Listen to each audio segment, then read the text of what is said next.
Hi friends, in this video we are going to discuss three major points about Keynesians. So it is a school of thought and it is one of the most important school of thought. So let's begin. So friends, when we talk of Keynesians, Keynesian came into being in 1929 and it came into being against classicals. So it was a kind of revolution against classicals. So at that time, classical theory failed miserably.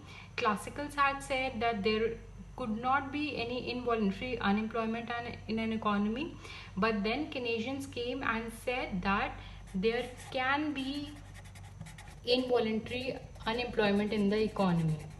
So the first point of Keynesians is that there can be involuntary unemployment in the economy. So what do you mean by involuntary unemployment? Friends, by involuntary unemployment we mean that if a person is willing to get a job and searching for a job, he may not get a job. So basically a person who wants to work may not get a job. So basically it is not the person who is unemployed according to his will, it is the person who is unemployed against his will.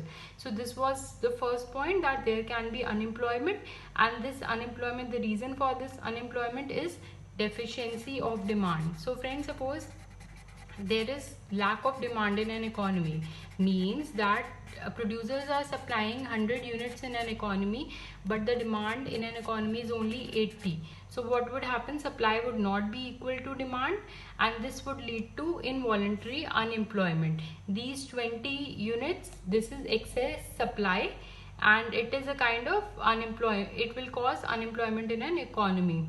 So due to this deficiency of demand, there is involuntary unemployment in an economy. Now we move to the second point. The second point of difference is that government intervention is important according to Keynesians. So what is this government intervention? First one is fiscal policy. So means that if government increases its expenditure, so suppose government is deciding on building roads, so what is happening? It will purchase cement, it will purchase many goods. What would happen due to that? The income of various people would rise. So there would be a cement seller, there would be a brick seller, the income of all these would go up, and due to which aggregate income of the economy would go up. So if there is unemployment in an economy, if there is lack of demand in an economy, suppose this demand is 80, and when incomes of everyone go up, they would increase their demand, because if your income would go up, you will go in the market and start spending, right? Either on consumption or either you will make investments in an economy. So what would happen? Your demand would go up. So government has the right, government has the power to tackle this involuntary unemployment by the way of a fiscal policy. And what is this fiscal policy? It is increase in government expenditure. Now we move on to the third point. The third point says monetary policy, means that the government can affect the economy through monetary policy as well. So what is this monetary policy? So suppose government increases its money supply, so increase in money supply, decrease in money supply, it's everyday in news.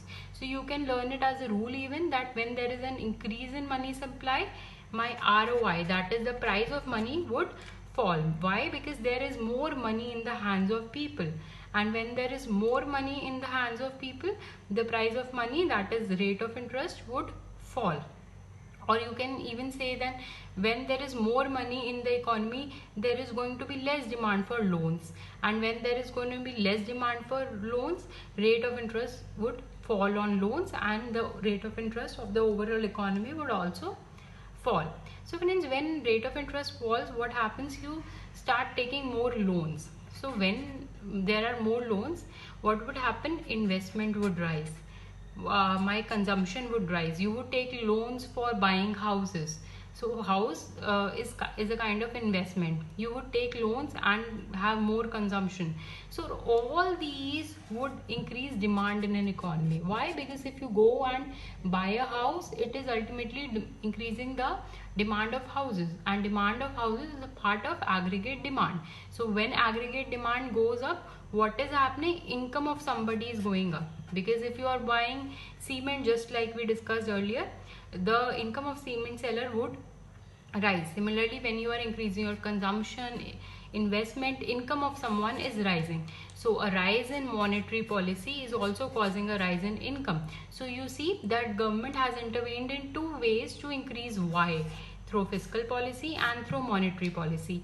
In such scenarios, we say that the fiscal policy is affected and the monetary policy is effective. So under Keynesians, these 2 points can be summed as fiscal policy and monetary policy is effective, meaning that when they are implemented, it would result in a rise in Y in the economy, and it would help in beating this kind of involuntary kind of unemployment which is caused due to deficiency of demand. So friends, these were 3 of the basic points of classic Keynesian economics.